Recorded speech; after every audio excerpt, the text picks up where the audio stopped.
You're listening to the Apple Insider Podcast. Hello, welcome to the Apple Insider Podcast. I'm William Gallagher, filling in for Victor Marks, who's away this week. And because he's away, I'm joined by a much missed voice on the podcast. Mike Wuerthele is back. Mike, welcome back. Hello, everybody. It's good to be back. And you've done nothing since you were last on. It's been feet up, listening to the podcast, completely relaxed, fine. Oh, yeah, I've been on the beach the whole time. That's really good. You're looking well on it. Man, I'm not, but that's okay. Let's get moving, because we've got a lot to talk about. Well, listen, you might have expected, and I might even have bet Victor, that this would be a quiet week as we wait for the September 10th event. But no, of course it hasn't. However, September 10th is what's on everyone's mind. So, Mike, call it. Will there be anything but iPhones next week? Well, there will obviously be iPhones, but I think on the outside there will be the new materials for Apple Watches, which we've spoken about in the past. There'll be the titanium and ceramic Apple Watches that have been discussed before. I think there's a possibility of an Apple TV. I don't think it's guaranteed for this event. I suspect that whenever Apple decides to roll out Apple TV Plus, then it'll be released in a press release. I don't think that Tim Cook is going to take any time on stage holding up a new Apple TV that's going to look exactly the same as the old Apple TV. You don't think then the Mac Pro is going to appear as well? I don't think so. The reason why I don't think it's going to pop up at this particular event is because why dominate the news cycle for one day when you can do it with two? That makes sense. And that is Apple's preferred approach. They are very good at this. All right, then. Let's say it's only the phones. Do you care? It's just a few cameras on the back. What's the difference? There's a lot of focus put on by not just Apple Insider readers, but by a larger community about year-over-year improvements to any given smartphone. And if you look at iPhone whatever, and then you look at iPhone whatever -1, you're right. There's not a huge amount of changes. There's a new processor. Maybe there's an improvement to the camera, but it's not what you'd say a revolutionary jump. What you really need to look at, and especially going forward as the smartphone market matures more and more and more, is iPhone -2. Look at the differences between, say, the iPhone 8 and whatever we're going to get this year. Look at the differences between the iPhone 8 and the iPhone 6S, for instance. Those are the differences, and those are the spots that you need to focus on. What are the differences between those two models? Because the people that are upgrading their iPhones every year are the vast minority. Apple thinks, and analysts think, that it's right around 15 or 16% will turn over every year using things like the Apple iPhone upgrade program and things of that nature. But cell phone replacement cycles are extending out to almost 3 years at this point. 32, 33 months is what's being predicted right now. And there's a lot of reasons for that, obviously. There's costs of iPhones. There's what I'm talking about iteration and technology in phones. So, I mean, there's a lot going on here, but the ultimate point here is there will always be people dropping their iPhones. There will always be people who do want the newest and best thing. And there's always going to be a churn of these iPhones. So is it going to be an exciting year? Well, it depends. When did you consider the last exciting year was? That I guess that's really what makes the difference. And again, like watching children age, watching week to week, there's not much change. But watching month to month and year to year, there is a change. And that's kind of how this needs to be looked at. I always think of you as the hardware guy. There used to be this phrase in hardware of a tick-tock cycle. I think it's particularly for Intel stuff. Are you saying now that it's more a top tick-tick? I'm not even sure. The iPhone is so many different components in it. You've got the camera system. You've got the connectivity system, meaning LTE or 5G. You've got the screen. There's a lot of individual technologies in there that are on their own tick-tock cycles. So I'm not sure it's as easy to compare as it is for an Intel process improvement cycle, where it used to be a tick-tock regularly.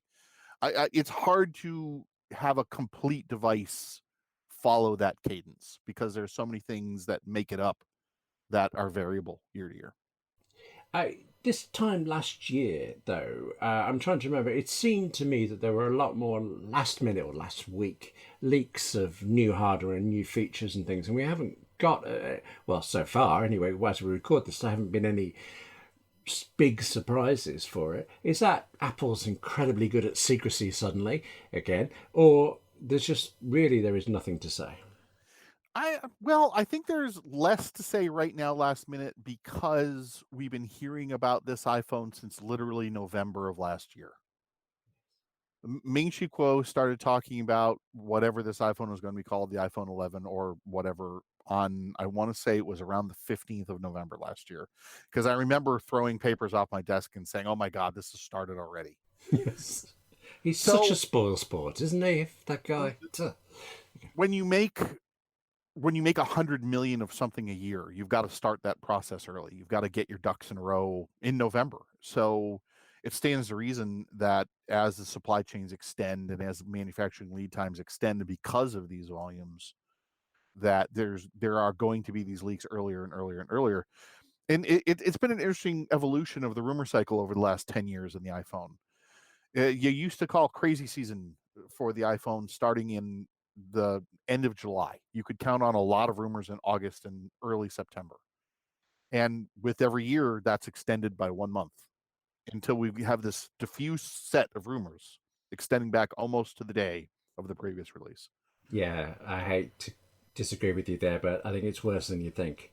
Because I was going to say every year, as soon as one event's over, people are looking to the next one. But we have already had repeated rumours about the next set of iPhones, or not the 2020 one, although there's plenty of Oh rumours no, about we've that. heard about the 2020 ones already, right? Because we're already talking about 5G. There was a report literally today on Bloomberg talking about an earlier report from earlier in August talking about Touch ID on the 2020 or 2021 iPhones. So we are actually have exceeded that 1 year period where rumors about future iPhones are coming out now instead of just a month or two before. So it's just the rumor It's just mill madness. keeps on But grinding. specific madness. What about the iPhone SE 2 coming in the spring? I am Here's the thing with this iPhone SE2 is people are getting all excited saying, okay, well, it's going to be a 4-inch iPhone. It doesn't look like it's going to be. And Nikkei said that, well, Apple's working on a 4.5 or 4.7-inch iPhone SE.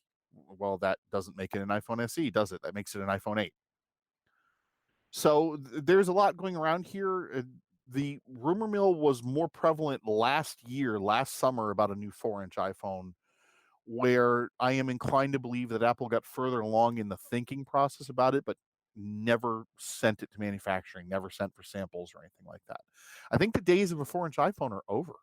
I think that Apple wants you, if you want a device that small, they want you to get an iPod Touch instead. But Really? I'm not convinced I see any reason that Apple is going to make this 4-inch iPhone. And don't get me wrong, if you want a 4-inch iPhone, you want it very, very badly. Yeah. You want it just very badly, and that's fine. I appreciate that. I appreciate that needs are different for different people. But I don't think Apple as a company is interested in pursuing that. If you remember back to the iPhone SE, when we were getting numbers for sales and things like that, it never exceeded 10% of the sales volume in any quarter. No, I didn't remember that. I did just watch the launch of it, and I've forgotten the Apple guy who was presenting it, but he was talking about how one of the reasons, there were three reasons, and one was just, the passion, really. It didn't sound like three reasons, it sounded like one and a bit. Passion for that, which you're saying then didn't materialize in terms of sales. That's disappointing. Well, it depends what you call a success, right? People are saying the HomePod is a failure, but the HomePod is $1 billion business. I think after this amount of time, a reasonable definition of success is they come back with another one. And 10% of the iPhone sales in any given quarter is still, if you run the math on that, that's still 5-ish million iPhones a quarter. At the time was $500 a shot. So that right there is still a $2.5 billion business. Which would explain why this time last year Apple was much further along thinking about it. What do you think? I mean, this has got to be wild speculation now. What could possibly have made them think, nah, we've got everything else covered. Let's skip this one. I wish I had a solid answer for that. Some of it I think is Apple likes to keep its average selling price high. I think that That is less of an issue now because they don't report unit volumes. So you can't calculate this ASP anymore. But I think for the most part, other than the 4-inch iPhone faithful, I think that the market has moved on. And one of the reasons why I think the market has moved on, because if you put an iPhone SE over an iPhone 10 or iPhone 10s, not the 10R, but the 10s, the iPhone 10 and the 10s are it's about 3/8 of an inch in one direction and a quarter of an inch in the other direction. So I think Apple says, well, okay, the iPhone SE isn't that much smaller than this phone, so we're going to stick with this phone that's making us at least that's selling for $800 instead of $500. So would you advise anybody to, if they were really mad keen, to get an SE now, presumably second hand or something? Well, the iPhone SE has the A9 processor. The iPhone SE is internally the same as the 5th generation iPad that came out, 2.5 years ago now? So it's got the same amount of RAM. It's got the same A9 processor. So it's got, in essence, the same stats as that iPad. So from just a sheer system support standpoint, I would think that the iPhone SE is probably going to go to iOS 15 at this point, because I can't imagine them abandoning support for that iPad earlier than 5 years. Cool. So with iPhone SEs routinely hitting $50 or $100 at Walmart or pay-as-you-go carriers, yeah, why not? I do love the phone. I had one for a long time. It was my main driver before my iPhone 10. I personally like the SE. I like the SE, but I also understand where Apple itself may not. So yeah, it's if you need a phone for a year or two, I think the SE, buying an iPhone SE now is fine. If that's the size you like, then that's fine. There's absolutely nothing wrong with the device. It's going to get long in the tooth. I don't think that we can count on Apple to do the same thing with, say, iOS 14 that they did with iOS 12, with increasing responsiveness and increasing speed in older devices because of software shifts. But it's a solid device for now, and it's a solid device for at least another year and a half, I would think. You see, this is exactly why I miss you on the podcast. When I have a question about hardware, I just ask Mike. But software is different. As much as I love software and relish finding new apps, there are too many, and everyone's needs are too specific. That's especially true in business, where there is no one-size-fits-all for software. But there is Capterra. Capterra is a free online resource to help you find the right software for your business. With over 950,000 reviews of products from real software users, discover everything you need to make an informed decision. These are reviewers who are actively using these apps and relying on them in their businesses. So you can learn from them what you need to know in order to find the software you need to get. Visit capterra.com/AppleInsider for free today to find the tools to make an informed software decision for your business. Capterra.com/AppleInsider. That's Capterra, CAPTERRA.com/AppleInsider. But back to hardware. I was really surprised by this. Apparently Samsung has finally brought out the Galaxy Fold. Now I know that's 5 months later than they originally promised, but it wasn't working. It was cracking. I just thought it'd be ages away. Is it sooner than you expected? This is an interesting one because it's coming out in Korea imminently. It'll be out in, odds are by the time you listen to this podcast, you'll be able to buy one in Korea. But The US release is in the coming weeks. Well, what does that mean? Does that mean on the 15th of September? Does that mean on the 4th of October? What exactly does that mean? So I'm going to argue that this still isn't a release. I'm going to argue that this $2,000 smartphone is still not quite ready for prime time because they don't have enough of them ready for a larger market other than South Korea. They'll sell 100,000 of them in South Korea, and that's it. If they don't have their production lines geared up to support a major market like the United States, then I can't say I can't argue that this is ready to go. This is a first generation technology. Samsung didn't engineer it well. Huawei is having problems shipping their own. I don't think that I think that this is going to be quiet for Samsung. I think that they're going to say, okay, this is in South Korea, and okay, no, it's in the United States. But you really want to buy a Note 10? I think that's how Samsung marketing is going to go. I think that they're going to minimize the fold here and push their non-folding phones. I think that, like the Galaxy Wear was, I think that Samsung said, "Oh crap, Apple or somebody else is working on a folding smartphone. We better get ours out to market first." I'm concerned that they were blind enough with the Fold release to think that it was perfect the way it was, when you had tech reviewers who are very good at their jobs, like Marcus Brownlee, who said, "Oh, okay, this is a screen protector. I'm going to peel this off." "Oh, no, it's not. It's part of the screen."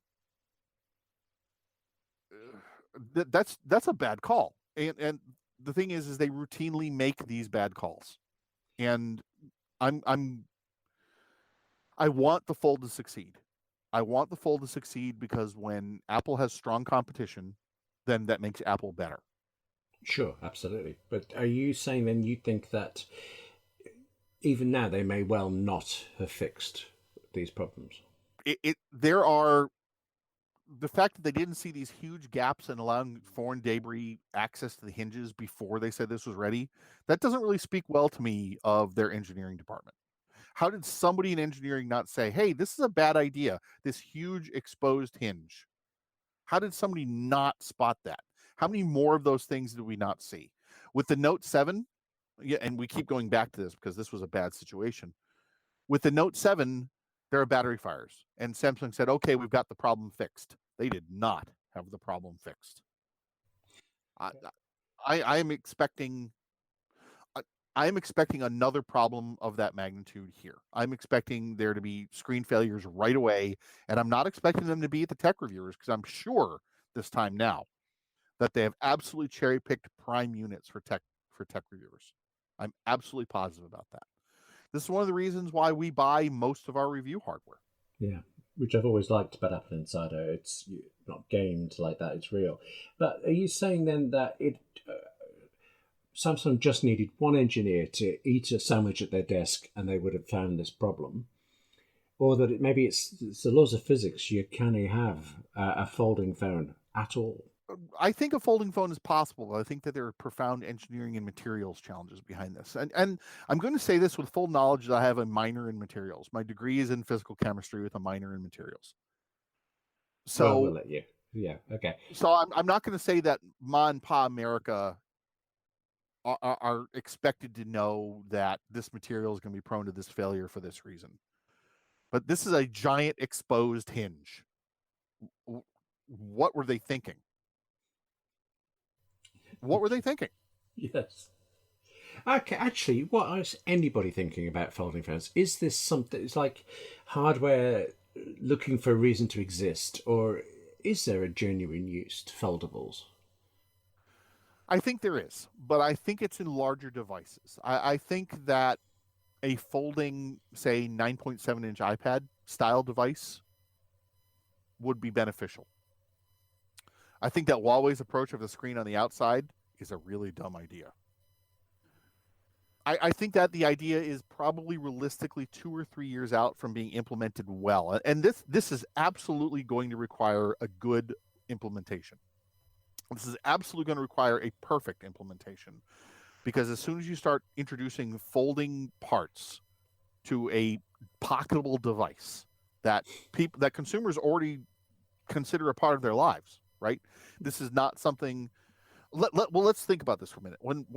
When we were children and we had our first computers, our parents were, "You touch this nicely, you dust this, you put this cover on this, you do all of these things, and you protect this device." Mine were more, it cost how much? But yes. Well, right, and that's why. But now we're looking at pocketable devices, which for an iPhone is $1,000, and this Fold is $2,000, that people are jamming in their pockets without a care in the world. Yeah. And they should be able to do that. These are portable devices that are designed to go with you everywhere you go. You should be able to jam it in your pocket and go. And a folding plastic screen, does that scream to you that it's ready to jam in your pocket and go? well, until really recently, I used to shudder at the whole idea of a phone in your back pocket. But then I got a 10s Max, and it's slightly too big to stay in my shirt pocket without the risk of it falling out. So every now and again, I have gone through this back route and spend most of my day thinking I'm going to have it stolen from me. Well, that's one of the reasons why I use the iPhone 10, and it's one of the reasons why I had the SCB for it, because it does fit in my front pocket. I do have a 10s Max. I have it for work purposes, but I still feel like it's holding holding a television next to my head. Apple So, should produce shirts and blouses and uh, bags. Yeah. well, I mean bags, right? I mean, I think we're probably covered on bags. I think Yes. that just about any bag will do. But yeah, so it's different strokes for different folks here, and I'm sure that some people are salivating at the concept of a folding phone. it it's not really in my cards, and I don't think that it's going to be for me even when Apple releases one. And Apple's been working on it for so long, just based on its patent filings. There's no way that they're not going to have one someday. That's just what I was going to ask you. I remember hearing stories though, but it's at least at the patent level, so they're thoroughly into it. Do we even know if they go the Huawei route of looking at folding on the outside or the inside? I hope it's not on the outside. I think I suspect. I can't even say I think, but I suspect that Apple is waiting for Corning's folding glass, Oh yeah. and there are going to be bend radiuses required on that. So Apple may go with an exterior screen on that, just because that bend radius, I'm not sure it's going to handle an inside fold that well, because that's a pretty tight bend radius on the inside. But on the outside, on the other hand, it's not nearly as steep.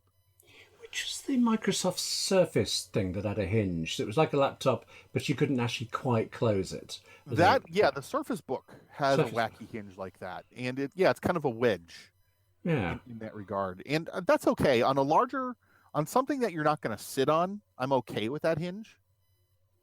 Right. But Looks something ugly. that you've got in your pocket that's going to get those torquing stresses, the larger something is that you put in your pocket, the more force you're going to put on something when you move around and when you sit, and et cetera, et cetera, et cetera. So I'm not that excited about a hinge with a gap in your pocket. No. Okay. Um, I keep saying I think I've used the hardware, but this is a mixture of hardware and software. But while I've got you, you might be able to. There's some news about this and also alleviate some frustration here. Previously, I wrote for Apple Insider about some IKEA smart plugs, Mm-hmm. and there were pluses and minuses, but on the balance for how cheap they were and what they were great. But I'm having a really frustrating time now with them kind of falling off my network and trying to get them back on and things. It's actually put me off HomeKit completely. But now Philips, not Philips anymore, sorry, Signify has brought out some new Hue products. I have a lot of Hue bulbs, and they're now adding to that with things like a new smart plug. Are you fully smart homed up? Do you have opinions about these things? I do have opinions about this. I have I have HomeKit here in my office. I call it my bunker, and some listeners are already familiar with this concept. I have a couple of LED strips. I've got a couple of bulbs for wide illumination, and I use them here. I've got some in the kids' playroom next to this room, but those are mostly for when they're off to school. I've got a HomeKit automation that turns those lights off. I've got another room upstairs where my disabled wife will use Siri to turn the lights on and off instead of hunting for chains on the lamps. However, the rest of the house, no.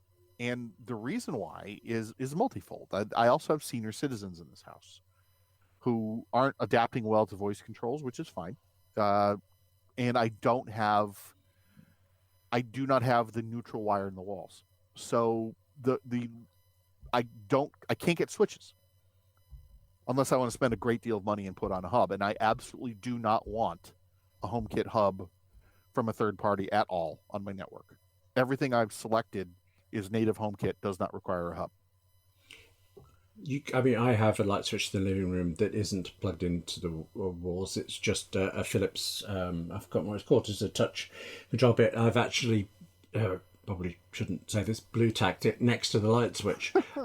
It works, Well, I mean, it works, but that's a training issue, right? I mean, do I true. really want my 77-year-old mother-in-law to have to hit that instead of the switch she's been hitting since 1984?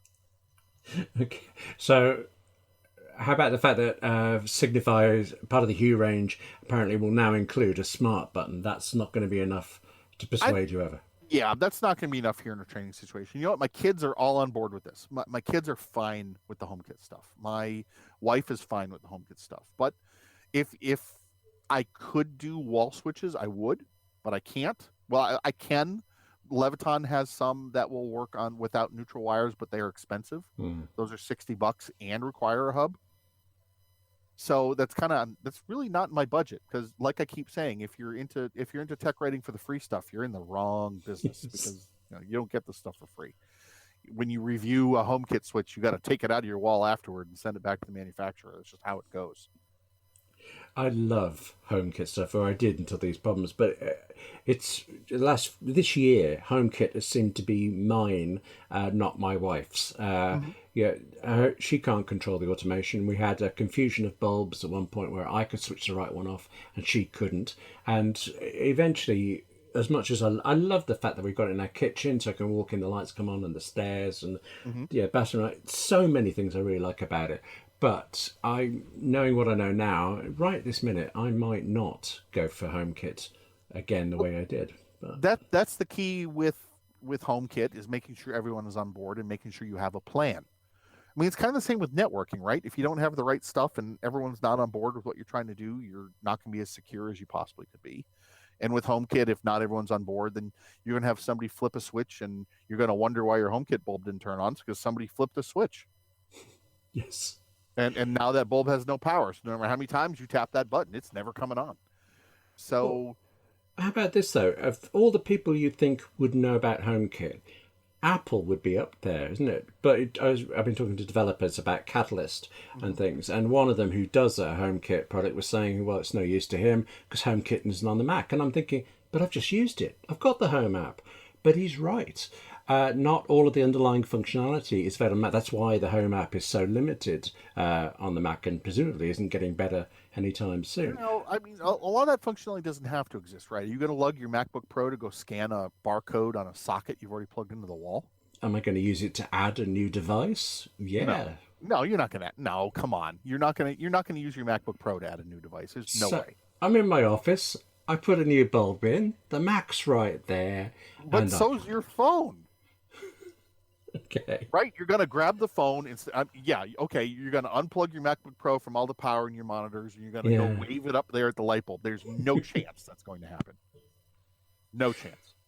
Okay, so you think... The funny thing is, Apple made it sound as if it was actually HomeKit and HealthKit, so maybe they meant more about HealthKit, that these things weren't in place yet. The impression from the developer videos was that it wasn't, ruled out forever kind of thing.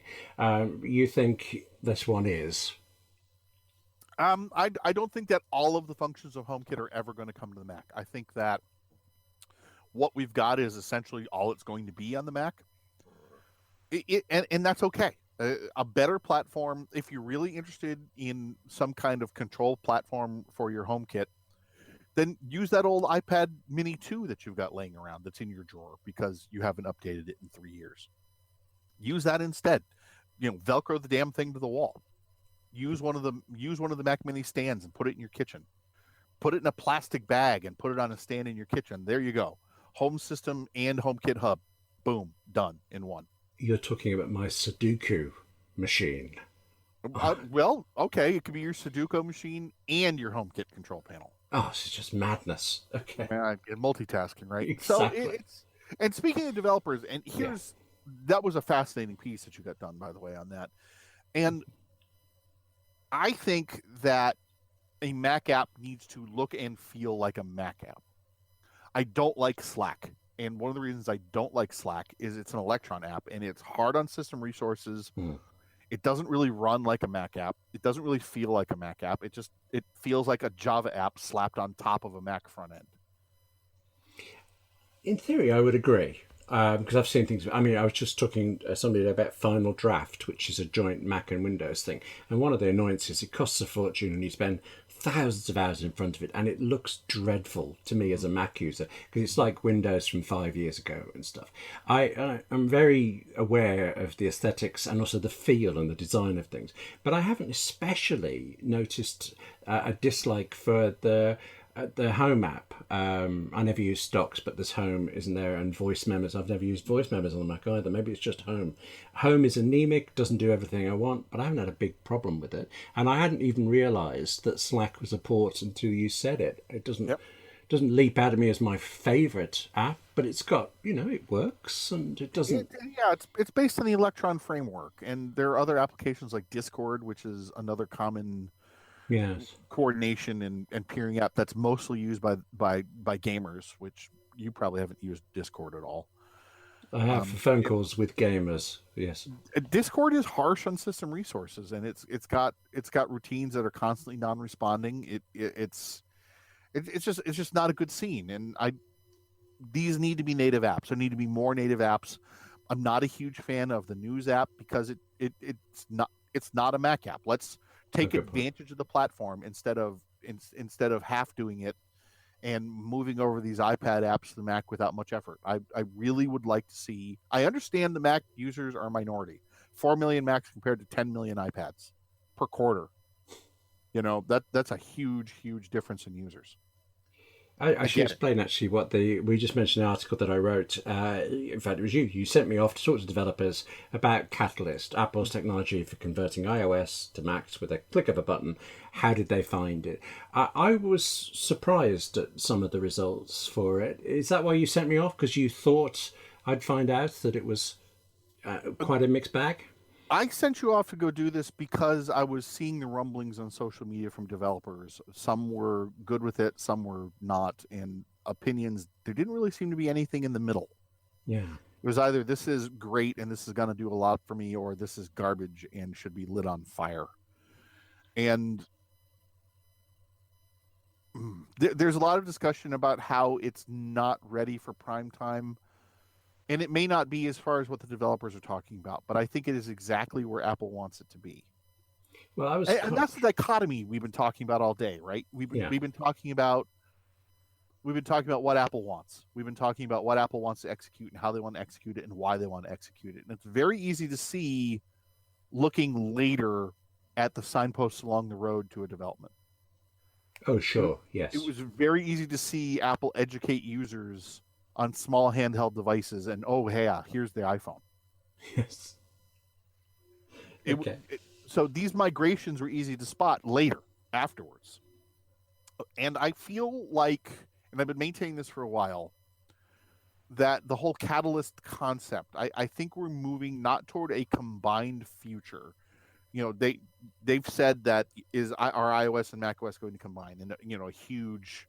I mean, I don't even know how many points it was on the screen at WWDC. It was 15 feet high. A big no is what they said. Yes. But what I think is going to converge is I think an ARM Mac is inevitable. I think that a branch of the processor that Apple uses in the iPad, it won't be an A whatever. It will be something else. I think that is inevitable, and I think that Catalyst and things like it are the bridge to that future. Okay. I mean, that's a prediction, right? I mean, that's the Burma shave signs that I'm seeing streaming by the road. Am I putting the words right? Did I miss a couple signs? I don't know. Right. But there are enough signs that point that at the low end to start, that ARM is inevitable for the Mac. Well, my head's just gone off in 3 different directions, one of which is I'm in the UK. The only reason I've even heard of Burma Shave is they had those signs in Quantum Leap once. So, okay. Well, there you go. I mean, and they predate me by years. So it's just the collective consciousness, I suppose. Another way it went off, I was very conscious that there was no possible way for me to reach developers who aren't developers yet. But there are people I think might be more attracted to developing for Apple because they've got iOS and the Mac. That's one target now. And I think you're right. This is a topic I also keep coming back to, that where Apple is going is not necessarily where it's been. And for people like me that have been where it's been and like where it's been, that doesn't always make for a comfortable future. Sure. Okay, one last thought there. There's something that surprised me. It shouldn't have surprised me, but it did. In my head, Catalyst was how to get iOS apps from iOS onto the Mac. But actually it isn't. It's very specifically iPad for it. I talked to this one developer off the record. It's somebody who has an extremely successful iPhone app, has had for 10 years or so. And even with before Catalyst, there is an obvious niche for an iPad or a Mac version of it. And they agree. They're really up for it. But they can't look at the Mac, so they looked at the iPad, and they haven't got time to look at the iPad because they're adding all this iOS 13 stuff to iPad. They're constantly having more to add to their app because that's their core business. So it seems to me like, is Apple even trying to reach people like that? Is it actually blocking people by specifying iPad only? Why would they specify iPad only? The only thing I can think of is the larger screen paradigm. So even with this, you can't see it obviously, but I'm holding my 10s Max up to my 15-inch MacBook Pro screen, and the 10s Maxes, I want to say 8 of them will make up my MacBook Pro screen. Wow. So, and the interface that you have to use on a smaller device, even like the 10s Max, is grossly different than you'd use on this 15-inch MacBook Pro, right? A button that's a reasonable size to tap on my 10s Max is going to be like a 2-inch by 4-inch button on my MacBook Pro. So that's not a great interface, right? I mean, we've dealt with years of that. In the early days of the Mac, we had non-standard buttons and people doing whatever the hell they wanted with the UI, and those apps didn't age well. Those apps are all gone at this point because they didn't work well. And the more you adhered to Apple's guidelines, I mean, I'm diverging a little bit.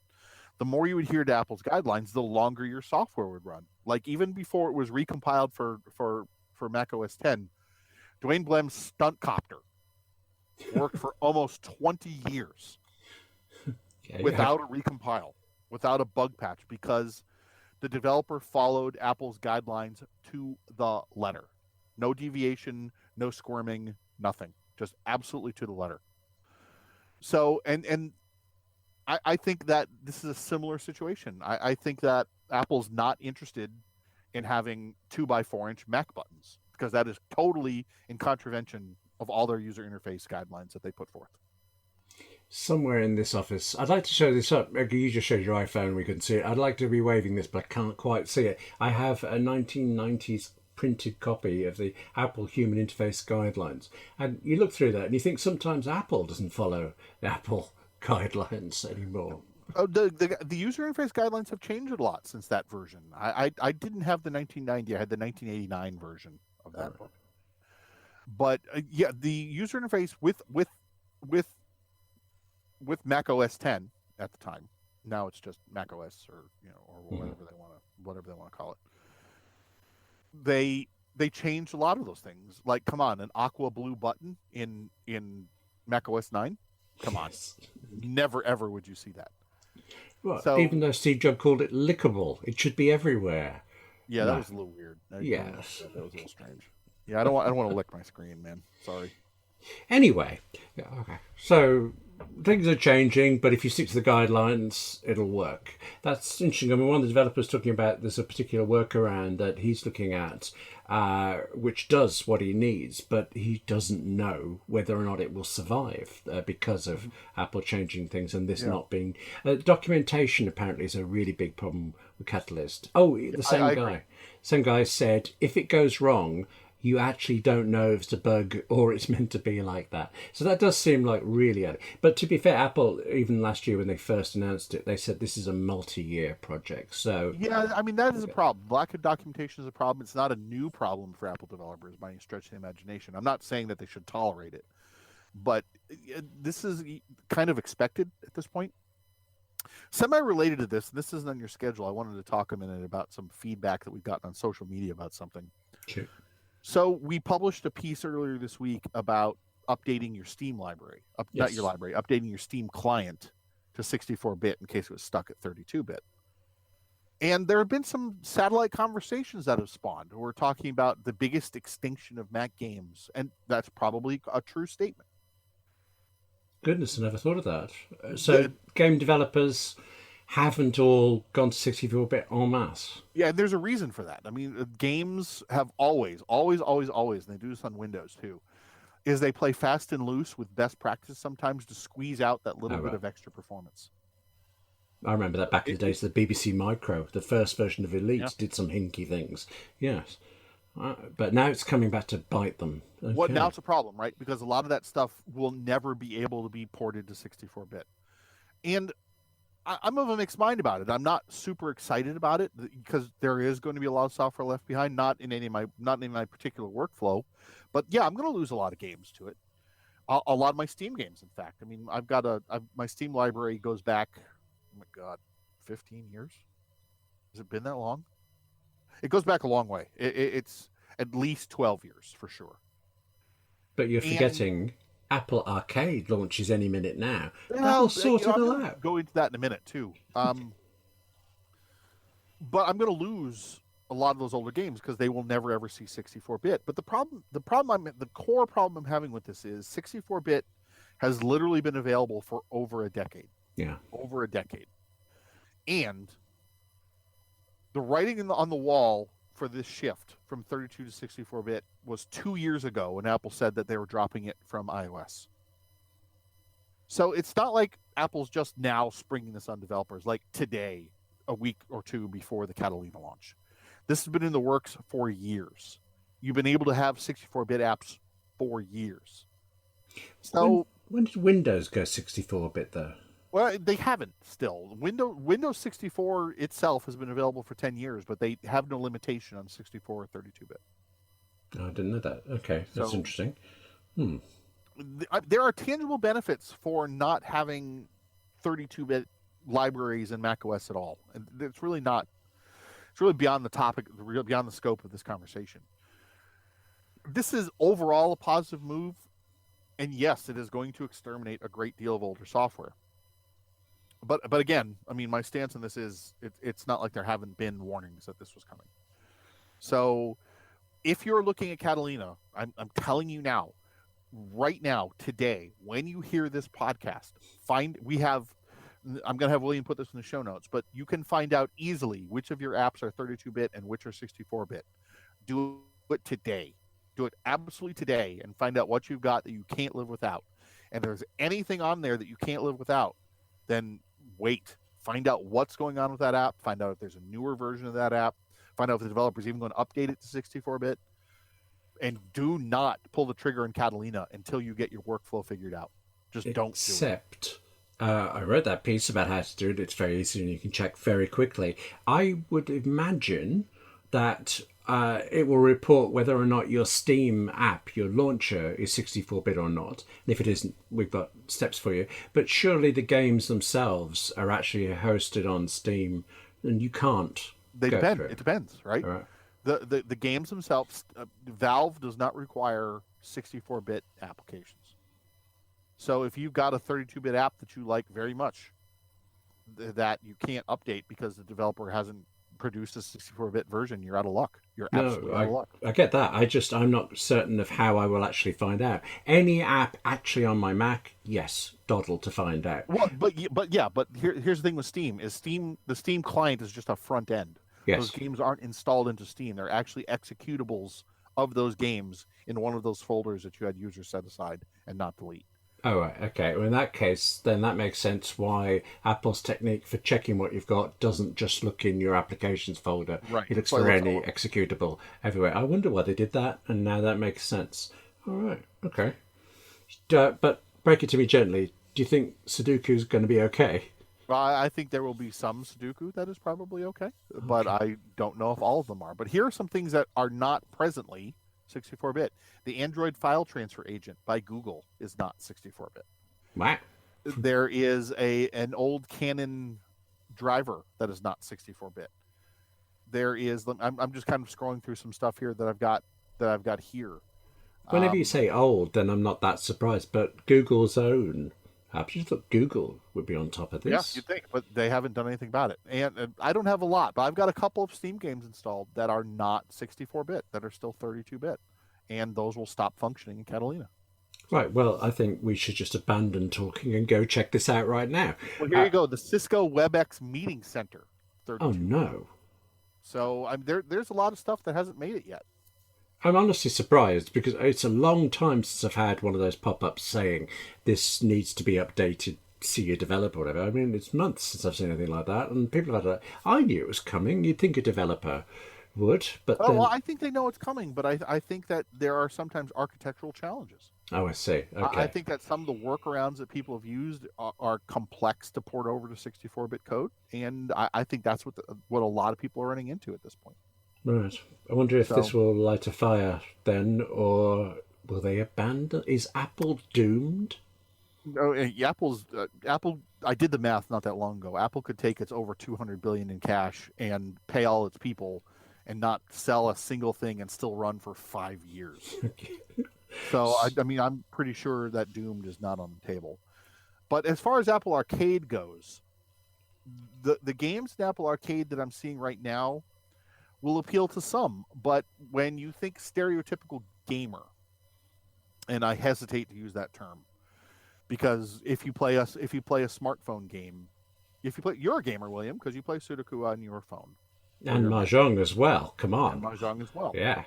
But if you think stereotypical gamer, spends 4 hours a day playing games or whatnot, I'm not sure how many of these titles are going to appeal to them. A lot of the games in Apple Arcade are, I'm gonna call them art house games, and there's absolutely a place for that. But what they are not is they are not Overwatch, and they are not Call of Duty, whatever, and they're not titles like that.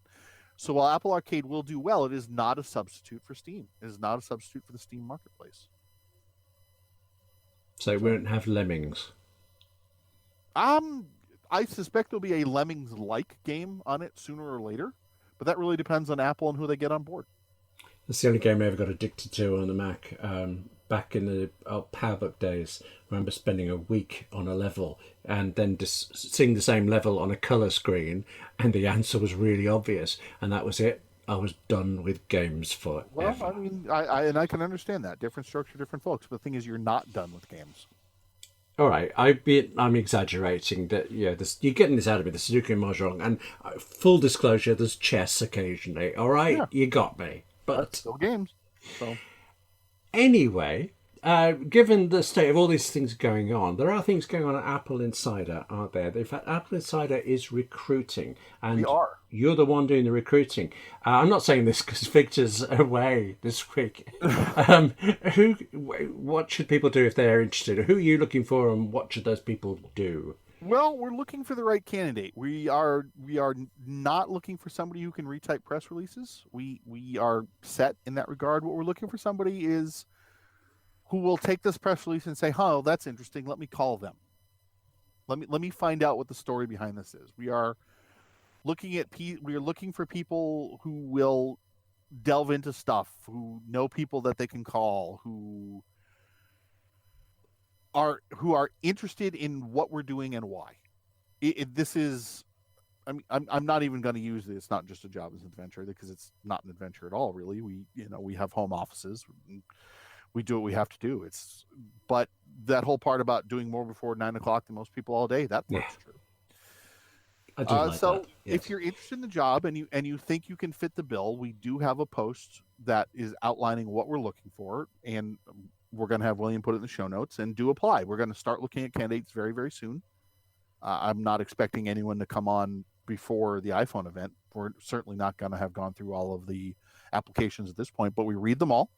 We read everybody's writing samples. We read everybody's links that they provide for us to take a look at. So if you think you got it, then let me know. Send me an email through the link provided.